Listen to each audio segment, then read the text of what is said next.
When you look ahead to 2013, there are going to be a lot of changes cosmetically around campus, starting with Faurot Field and Memorial Stadium. Are we on track for the renovations and the changes that we will see immediately in 2013? And where is the renovation, well, first of all, on the west side, and then as we move into the east side, when will we start to see changes there, and also on the North Hill? Well, we are on track, certainly for the renovation of the West Tower, and that's the complete renovation of the West Tower. It's going to add an elevator, and I know on Mizzou Network we've done a feature on that already, so our fan base is familiar with that. We're on track for that. We're on track to be able to take the Rock M from where it is in the north end and actually move it closer to the field, expand that concourse, and that's really going to change the view in a real positive way for a signature spot at Faurot Field for the 2013 season.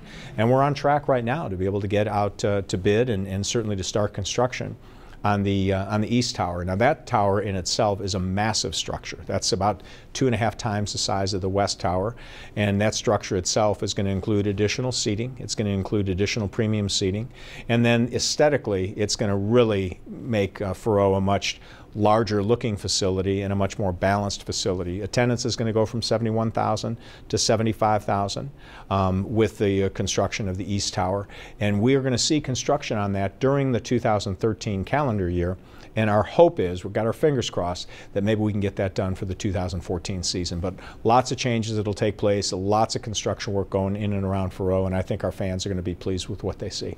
The changes to the hill and to the North Concourse will be for the 2013 season. When will work start on that? And can you outline a little bit how that process is going to take place? Well, I can outline that. Work on it will start probably in about March or April, somewhere around there. It doesn't take as long a construction time here for that, but what will take place is you'll have a construction firm that'll come in, they'll take all of the rocks off of the hill and they'll store those rocks, because many of those rocks that are in there have been here since the 1920s when we first put the Rock M in there. So we'll store all of the rock, and then they'll actually add to that concourse. They'll bring in dirt and add to it, and they'll move the hill closer to the field. It'll come all the way almost up to where the goalpost is there in the north end of the stadium. We'll still have the road in front of that so that the fire truck can be able to come around with Truman before games, but it'll really bring that look right there on the field with the Rock M. We'll replace the Rock M. We'll have a brick wall down along the base of it, which will really look nice aesthetically.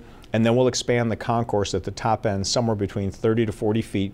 We'll bring that closer, provide more of a movement area for our fans that are inside, and it'll look super when it's completed. And I think it's really cool that all those same rocks are going to come back from storage, and they'll all be put back in place, and with the exception of it being closer, it'll look exactly the same. It'll continue to be that signature that we've known since the 20s. Exactly, and I think that from a historical standpoint and also tradition and respect standpoint, I think it's really cool that we're going to be able to go in there, save everything that we already have, and some that have been there for 80 years or 90 years, and then and go ahead and replace those. And I think that continues to provide that tradition and that signature spot that we have at Faurot Field, and I think our fans will really appreciate that.